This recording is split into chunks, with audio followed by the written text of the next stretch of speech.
Assalamualaikum warahmatullahi wabarakatuh. Di video kali ini aku bakalan jelasin tentang kebahasaan teks laporan hasil observasi atau teks LHO bagian 2. Jangan lupa siapin alat tulis buat nyatet ya. Jadi materi ini lanjutan dari video kebahasaan yang sebelumnya. Kalau belum nyimak video yang satunya bisa disimak dulu biar nggak bingung.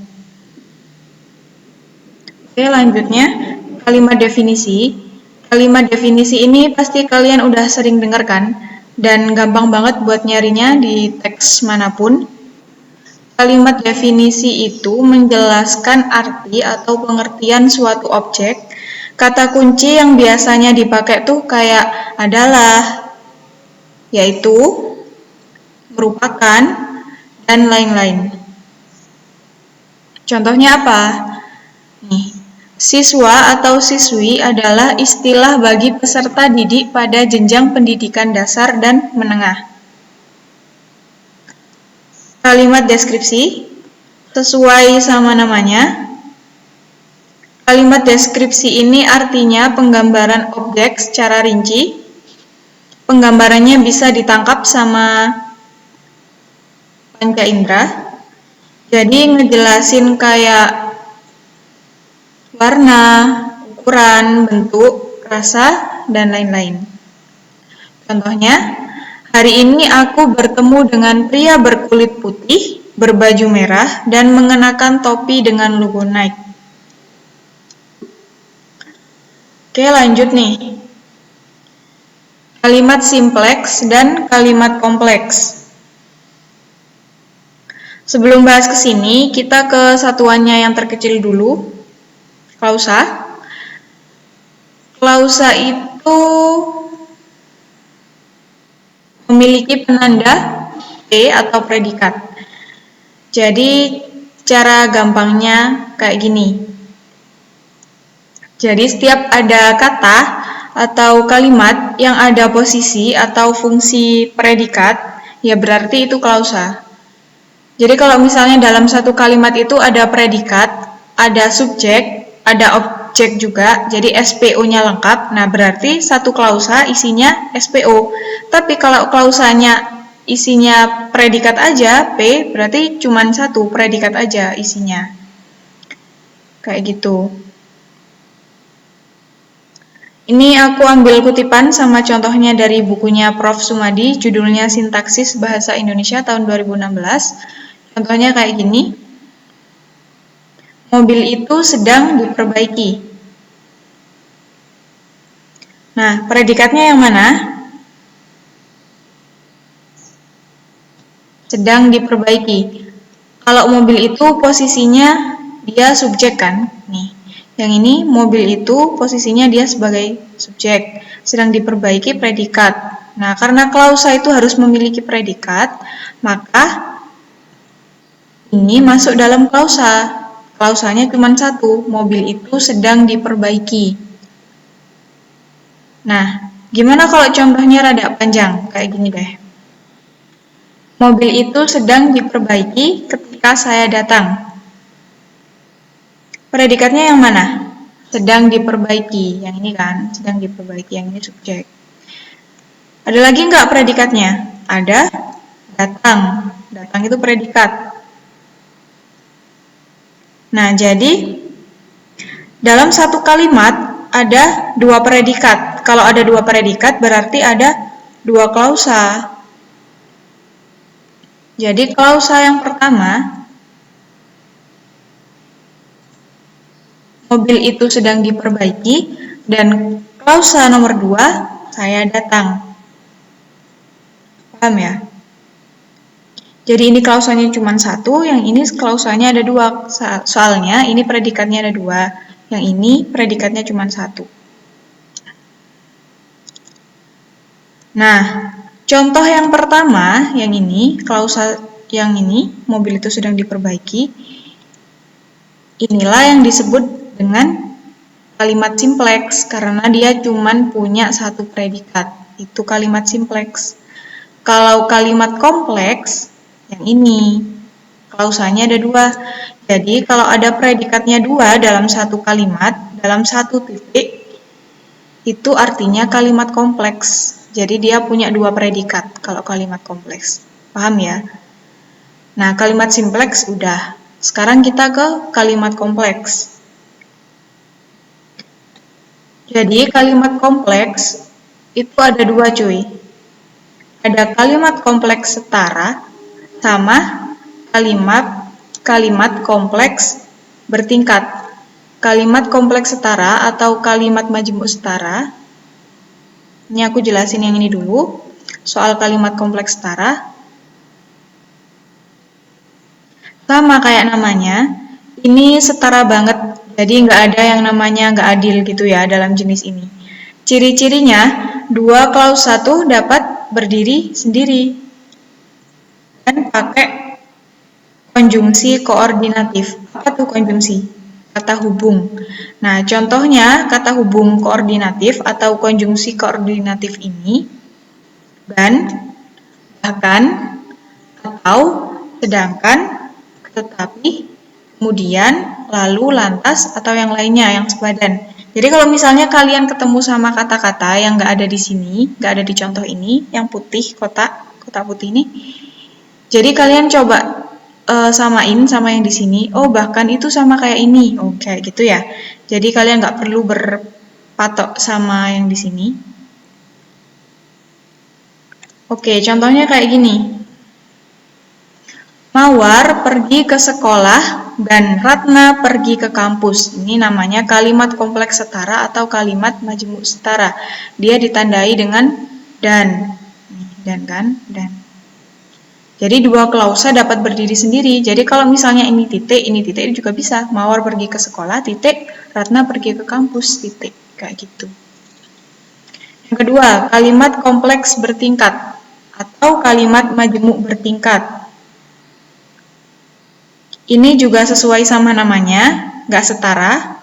Lawannya jenis yang pertama. Jadi ini nggak nerapin keadilan sosial dalam kalimatnya. Bertentangan lah ya intinya. Ciri-cirinya cuman satu klausa yang dapat berdiri sendiri. Karena dia inti dan atau ibu dari kalimatnya, jadi cuman satu aja yang bisa berdiri sendiri. Jadi cuman satu predikat atau satu klausa aja.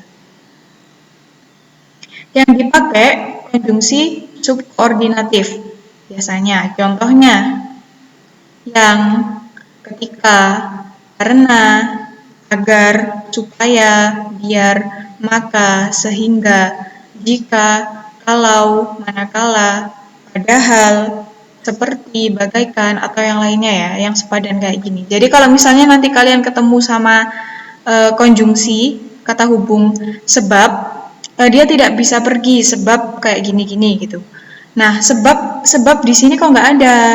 Di sini juga nggak ada, di sini juga nggak ada. Kalau gitu cari yang sinonimnya sama kayak sebab. Sebab itu kalau disinonimkan, kalau disamakan itu sama kayak kata apa ya? Oh, karena. Sebab itu sama kayak karena. Oh, berarti dia masuk di kalimat kompleks bertingkat kayak gitu. Jadi kalian nggak perlu berpaku sama ini. Pokok kalau kalian tahu sinonimnya ya udah, berarti sama kayak yang di sini. Contohnya kayak gini. Karena jatuh dari sepeda, Budi tidak masuk sekolah. Bagian mana yang bisa berdiri sendiri? Kan ini satu klausa dapat berdiri sendiri. Yang ini, Budi tidak masuk sekolah. Ini atau inti kalimatnya. Ya intinya penulis pingin bilang kalau Budi itu tidak masuk sekolah. Kayak gitu. Paham ya? Oke. Jadi kalau yang ini nggak bisa berdiri sendiri karena jatuh dari sepeda. Aku coba kasih contoh teks wayang yang kemarin lagi sama kalimat definisi dulu ya. Jadi dari kalimat definisi kita cari yang kalimat definisi ini. Ini udah ada kan? Pokok kalau ada kata adalah, merupakan, yaitu, nih adalah. Jadi ini namanya kalimat definisi sampai sini. Jadi mulai dari sini sampai sini, ini namanya kalimat definisi. Oke? Mana titik? Salah ya sampai sini. Maaf.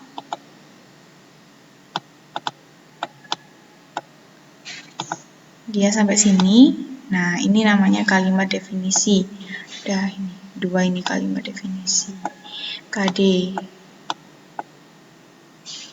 Oke.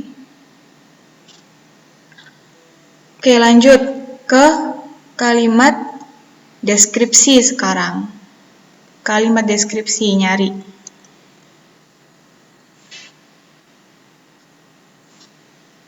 Nah, kayak gini. Wayang ini terbuat dari kulit kerbau yang ditatah dan diberi warna sesuai kaidah pulasan wayang pendalangan, serta diberi tangkai dari bahan tanduk kerbau bule yang diolah sedemikian rupa dengan nama cempurit yang terdiri atas tuding dan gapit. Nah, ini namanya kalimat deskripsi karena bisa diraba dengan panca indera. Kita kasih warna ini aja.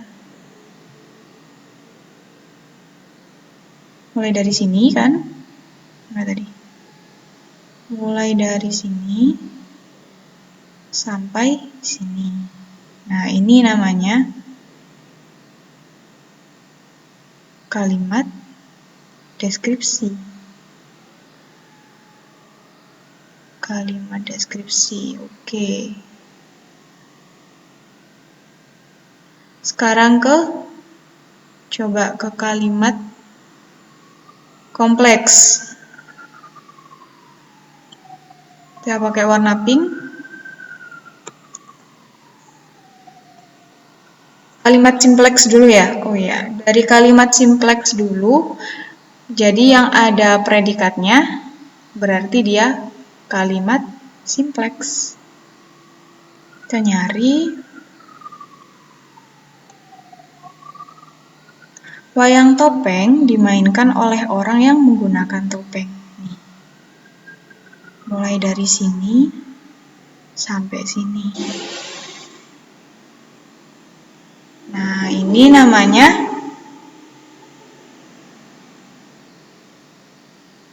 kalimat simpleks tadi kan.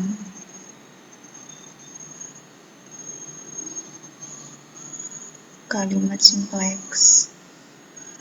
Oke, lanjut. Cuman satu predikat aja. Mana sih tadi predikatnya? Dimainkan. Ini kan. Dimainkan oleh orang yang menggunakan topeng. Sekarang kita ke kalimat kompleks yang setara. Yang setara tadi contoh yang konjungsinya apa? Dan. Atau.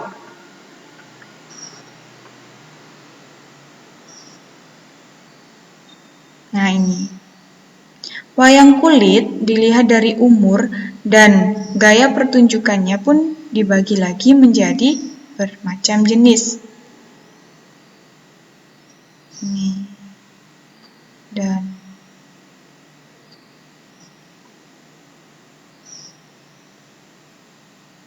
saya dari sini sampai sini. Ini namanya kalimat kompleks setara. Oke, sekarang kita coba nyari kalimat kompleks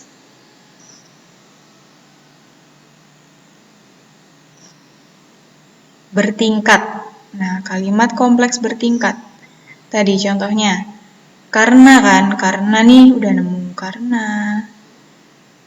Jenis yang paling terkenal karena diperkirakan memiliki umur paling tua adalah wayang purwa.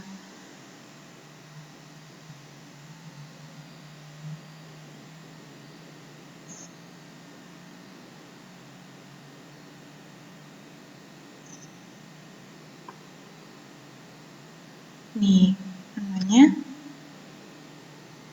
kalimat kompleks bertingkat. Oke, bisa ya.